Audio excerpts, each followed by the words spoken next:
El Gobierno tuvo que modificar su decretazo eléctrico después de un buen tirón de orejas por parte de la Comisión Europea. También hablamos de los presupuestos y de esas enmiendas a la totalidad que, sin sorpresas, al final no han presentado ni el PNV ni Esquerra Republicana, dos de los socios básicos para el Gobierno para poder sacar adelante sus cuentas. También repasamos la semana económica y los salarios de los principales líderes de Europa, entre ellos el del presidente del Gobierno de España. Eso y la entrevista con el premio 10º aniversario de Voz Populi con el empresario y presidente de la Cámara de Comercio de España, José Luis Bonet, que comparte con nosotros unas cuantas reflexiones. Esto es Barra Libre Fin de Semana. Comenzamos.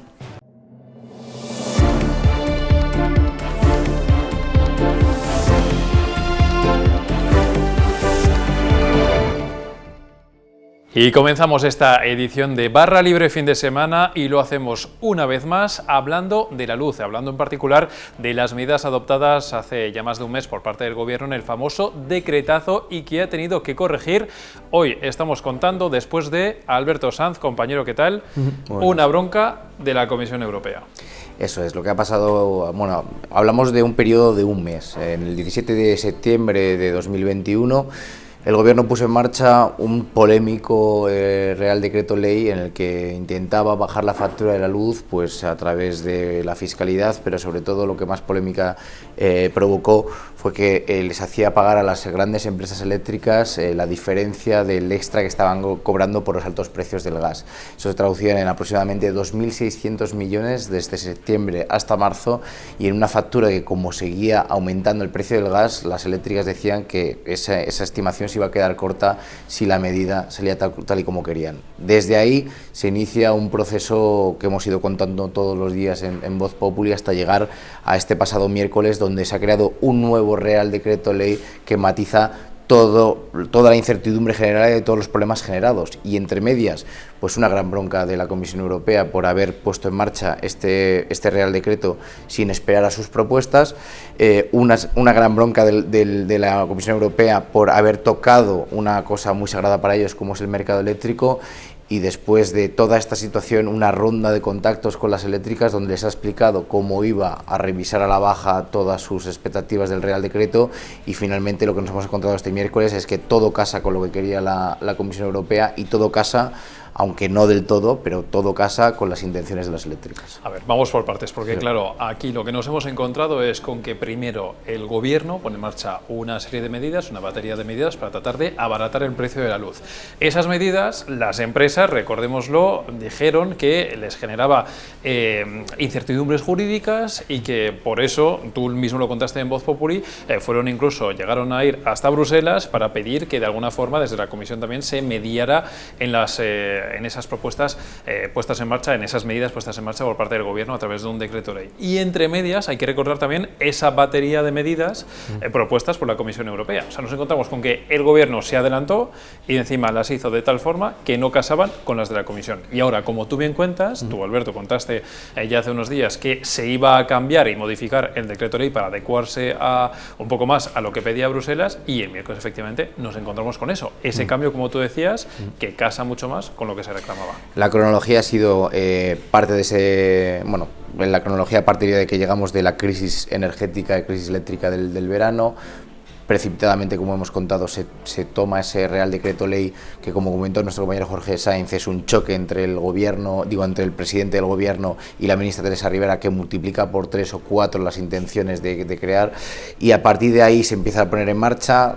Surge un viaje una semana después de este Real Decreto Ley, de este polémico Real Decreto Ley, donde Pedro Sánchez viaja a Eslovenia a reunirse con sus homólogos europeos, y Teresa Rivera hace lo propio en Luxemburgo, y ahí es donde reciben esta bronca de la que hablábamos. Ahí es donde se les dice: no habéis esperado a que nosotros pongamos en marcha este paquete de medidas, y ahí es donde se les comunica: el mercado eléctrico es prácticamente sagrado. Cuando vuelven es cuando ya empiezan a reunirse con las eléctricas, ya conocen ese paquete de propuestas mientras se están reuniendo con las eléctricas, y finalmente es cuando además el Gobierno ha intentado varias intentonas de poder agrupar con la compra estratégica de gas y con el cambio del mercado eléctrico, dos cosas que ha intentado hacer sumando a otros países.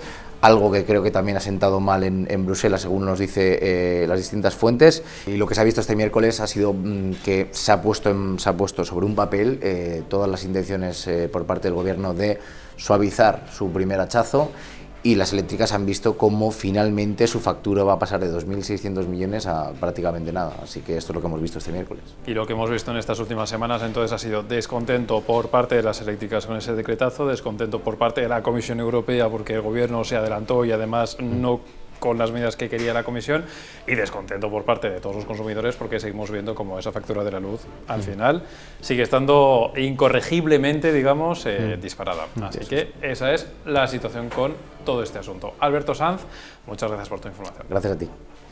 Y este fin de semana, como no podría ser de otra manera, tenemos que hablar de los presupuestos, o más bien de esas enmiendas a la totalidad que los partidos podrían haber presentado hasta el pasado viernes, pero que no hubo ninguna sorpresa. Finalmente, ni Esquerra ni el PNV, cuyos votos son básicos para que el gobierno pueda sacar adelante estos presupuestos, pues ninguno de los dos partidos presentó esa enmienda a la totalidad. Analizamos este asunto con nuestro compañero Jorge Sainz. Jorge, ¿qué tal?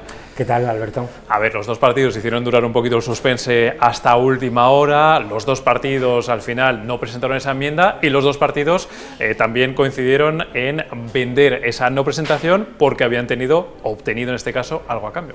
Sí, bueno, los amagos de presentar una enmienda a la totalidad, como tú has dicho, hasta última hora, pues eran más bien una cortina de humo que una amenaza real.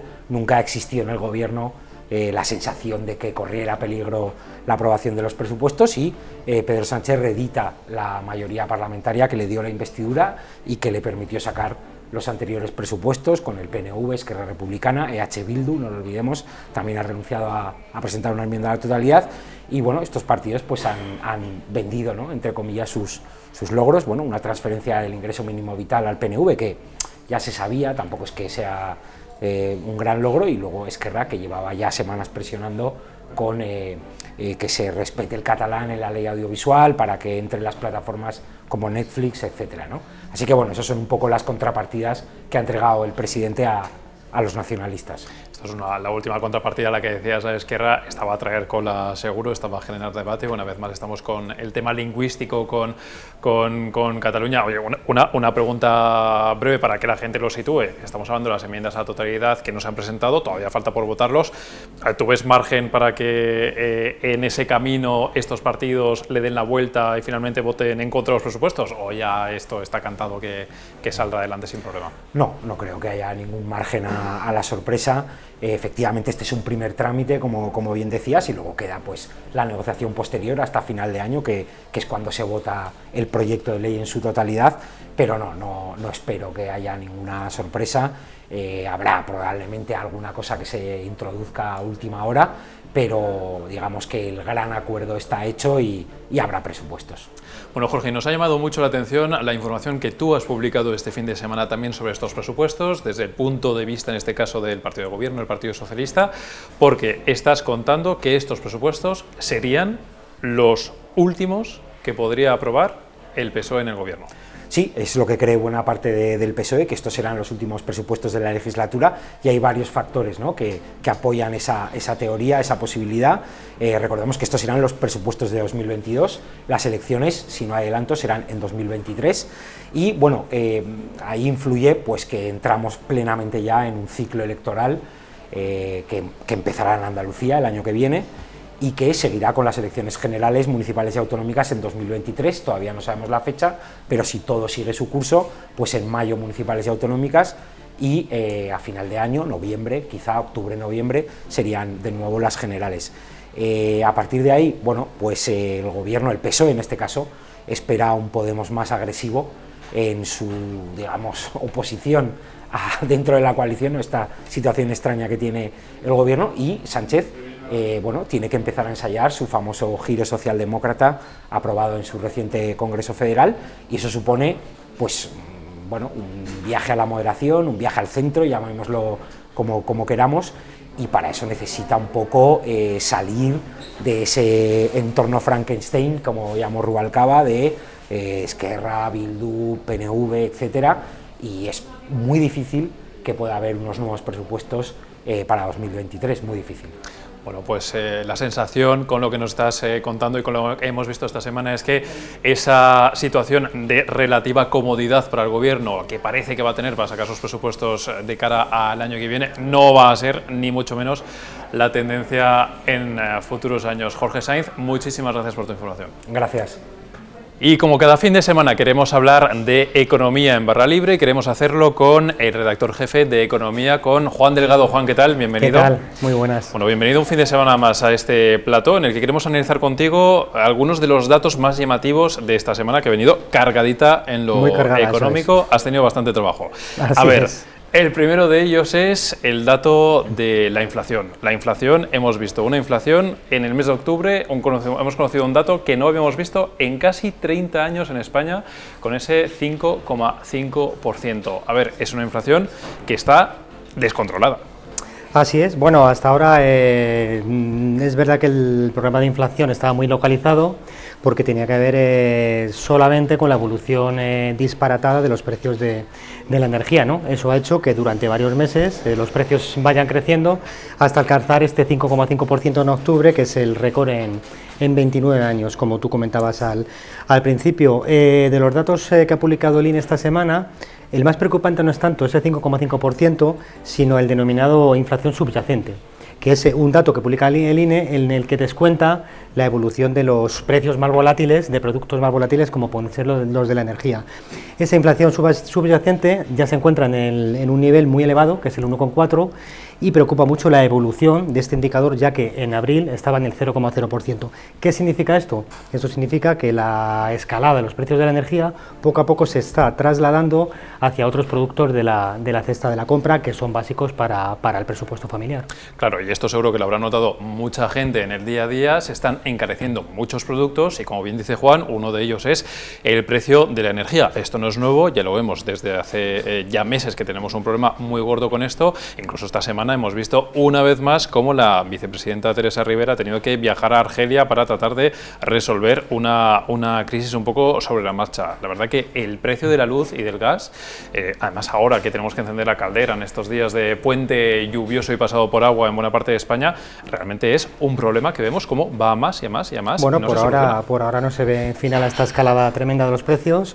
Y prueba de ello es ese viaje relámpago, por sorpresa, que protagonizó la ministra Teresa Rivera a Argelia esta semana. En realidad, el balance de este viaje lo que desprende son más dudas que certezas, en el sentido de que la ministra se ha venido prácticamente con las manos vacías, en el sentido de que el único compromiso que ha arrancado de abastecimiento de gas al gobierno argelino es el mismo que arrancó en su día el ministro de Exteriores, el ministro Álvarez. Esto lleva a hacernos un par de preguntas. La primera es, ¿por qué viajó la ministra con tanta urgencia a Argelia? Es decir, de un día para otro anunció el viaje. Y otra segunda pregunta, ¿por qué no se llevó a los empresarios, que es lo que hizo en su día el ministro Álvarez? Es decir, al final los encargados de traer el gas por el tubo, pues es Naturgy, son los propietarios del gasoducto que cruza el Mediterráneo. Esto lleva pues a algunos empresarios a preguntarse si el gobierno, la ministra en este caso, no está diciendo toda la verdad, está escondiendo algo o no quiere que sepamos los términos del acuerdo a los que ha llegado con Argel. Recordemos que el gas que venía por Marruecos es mucho más barato, que eso al final tiene un efecto directo en los precios de la electricidad en España, y que el gas que va a venir a través del otro gasoducto, el submarino, tiene una tarifa bastante más cara. Probablemente esta es la respuesta a la pregunta de por qué la ministra prefirió reunirse a solas con el ministro argelino.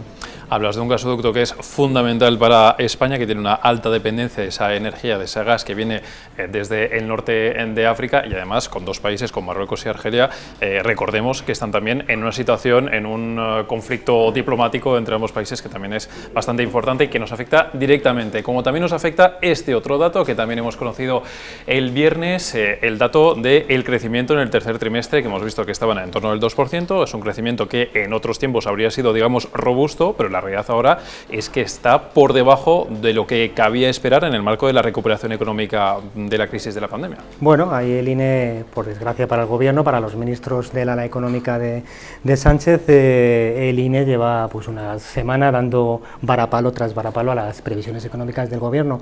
El dato del PIB es mucho más débil de lo que muchos analistas preveían y, por supuesto, de lo que preveía el propio propio gobierno. En el tercer trimestre del año la economía creció a un ritmo del 2%, que prácticamente invalida la previsión del gobierno para el conjunto de 2021. Recordemos, lo hemos comentado muchas veces en este programa, que la previsión de Calviño es crecer a un ritmo de 6,5% en el conjunto del año. Para que esa previsión se cumpla, para que la media del PIB alcance el 6,5%, la economía debería crecer en el cuarto trimestre prácticamente un 9%, cosa que es prácticamente imposible, teniendo en cuenta, entre otras cosas, que el tercer trimestre es mucho más positivo para la economía que el cuarto, ya que en el tercer trimestre tira mucho de la economía el sector servicios, que es el principal motor de la economía española. Claro, Juan, es que por eso te pregunto, y te pregunto casi con una pequeña sonrisa, porque es verdad que te lo vengo preguntando varias semanas, porque ya son varias semanas en las que si no es un organismo internacional el que rebaja sus previsiones económicas para el gobierno para este año o el que viene, pues es una fundación, es un banco, es un centro de estudios. Ahora vemos datos también que no son los esperados, quiero decir, ese crecimiento del 6,5% para este año que pronostica el gobierno, que cree que alcanzará el gobierno, y el del año que viene, con estos datos parece muy complicado que se pueda alcanzar y que no deban rectificar en esa previsión. Es prácticamente imposible, ya solo falta por ver el tiempo que va a tardar el gobierno en actualizar esa previsión de crecimiento, porque no le queda otra. El balance del INE sobre el PIB de esta semana nos da algunas pistas. Hasta ahora el gobierno había fiado prácticamente su previsión de crecimiento tan robusto en 2021 a dos elementos. Uno, que empezaran a fluir los fondos europeos, pero sobre todo que las familias empezaran a gastar con entusiasmo, es decir, que la gente se echara a la calle a gastar, que hubiera turismo, que ese gasto tirara a su vez de la actividad empresarial y que esa actividad empresarial se convirtiera en empleo de calidad. Nada de esto está ocurriendo. Y tenemos un dato muy significativo publicado por el INE este viernes, que es que el consumo de las familias no solo no creció durante el tercer trimestre, sino que decreció. En concreto cayó un 0,5%. ¿Qué quiere decir esto? Pues que las familias siguen teniendo muchas dudas a la hora de tomar decisiones de compra de cierta envergadura, como puede ser pues, comprarse un coche o pagar un viaje pues, que cueste un poquito más caro, ¿no? o unas vacaciones. Del dato del PIB sí que hay un dato positivo, por aportar alguna nota un poco esperanzadora, que es el buen comportamiento de las exportaciones, que han crecido con bastante más fuerza de lo esperado en el tercer trimestre. Esto quiere decir dos cosas. Por un lado, que muchas empresas españolas siguen siendo competitivas, que siguen colocando sus productos al exterior, pero también quiere decir que hay otros países, clientes de los productos españoles, compradores, que se están recuperando con mucha más fuerza que España. Te pongo dos ejemplos. Mientras que España está creciendo a un ritmo del 2%, la economía de Estados Unidos o la China crece a un nivel del 4,5%, y la economía portuguesa, nuestros vecinos, están creciendo a un ritmo del 4,2%, más del doble que España. Bueno, pues para cuando el gobierno, si es que así ocurre, rebaje esas previsiones de crecimiento, que no haya sorpresa para nadie, porque no lo hemos avisado unas cuantas veces en este plató con Juan Delgado, redactor jefe de Economía. Gracias por tu análisis. Muchas gracias. Y no dejamos del todo la economía, pero queremos hablar en este caso de salarios muy concretos, porque queremos fijarnos en cuánto cobra el presidente del gobierno en España y sobre todo si cobra más, menos o cuál es la diferencia con respecto a los salarios de otros líderes en países europeos. Esa comparativa la ha hecho nuestra compañera Regina Marín. Regina, ¿qué tal? ¿Cómo estás? Muy bien, muchas gracias. A ver, Regina, has comparado un poco los salarios de unos y otros, sí, y hemos visto que el sueldo que cobra Pedro Sánchez o el de Mariano Rajoy antes, el del futuro presidente del gobierno, no tiene nada que ver con lo que se cobra en muchos otros países de nuestro entorno. Sí, es muchísimo más bajo. De hecho, por ejemplo, para centrarnos en un dato concreto, Boris Johnson, primer ministro británico, cobra 180.692 euros. Bueno, él lo hace en libras, nosotros hemos adaptado a euros, y Pedro Sánchez no cobra ni la mitad, cobra 86.542 euros. Es una diferencia muy grande, como vemos. O sea, casi 100.000 euros menos, sí, de Pedro Sánchez comparado con Boris Johnson, sí, pero si comparamos además con países así un poquito más cercanos a nosotros, también la diferencia sí, es tremenda. Por ejemplo, Italia y Portugal, que son los dos países que podríamos decir más parecidos a España en cuanto a tamaño y a política, también cobran ambos presidentes o primer ministro más que Pedro Sánchez. Si quieres te doy el dato. Italia cobra, bueno, Mario Draghi cobra 27.458 euros y el primer ministro portugués 91.335, que es una diferencia también bastante grande. Claro, vemos, en fin, los grafismos están ahí en pantalla para que la gente los pueda consultar, igual que en tu artículo. Hay países como, por ejemplo, en fin, Suiza, que está fuera de la Unión Europea, donde se cobra un pastizal, por así decirlo, también ese pequeño país que es Luxemburgo, pero llama la atención esa comparativa, ¿no? Porque España, ya no comparándolo solo con Italia, con Portugal, que son países homologables, sino que es que vemos que es de todos los países que hemos comparado, de los que menos. Sí, de hecho en Europa hay muy pocos países que cobren menos que el presidente de España, Pedro Sánchez. Bueno, eso es una comparativa muy interesante, pero es que además tú has hecho otra que también es igualmente interesante para poner un poquito, en fin, realmente en valor cuánto cobran unos y otros, porque lo has comparado con los salarios que se cobra en cada país, para ver si hay más o menos diferencia entre lo que cobra nuestro presidente del gobierno con respecto a lo que cobra el español medio, o si hay más o menos diferencia, por ejemplo, en lo que cobra pues la canciller alemana Angela Merkel, que vemos ahí detrás de ti, con respecto a sus ciudadanos. Sí, yo lo que he hecho es averiguar el salario medio, bueno, lo he mirado en el Instituto Nacional de Estadística, y entonces esto me ha revelado que Pedro Sánchez cobraría lo que serían 3 sueldos medios. Así dicho parece muchísimo, pero es que, por ejemplo, Angela Merkel cobra casi 8 sueldos medios de los alemanes, por lo tanto nos confirma una vez más esta diferencia salarial entre los países europeos. Bueno, pues la verdad que los datos son muy curiosos y los pueden consultar, por supuesto, en nuestra web y en ese artículo que ha escrito nuestra compañera Regina Marín. Regina, muchísimas gracias por tu información. A ti.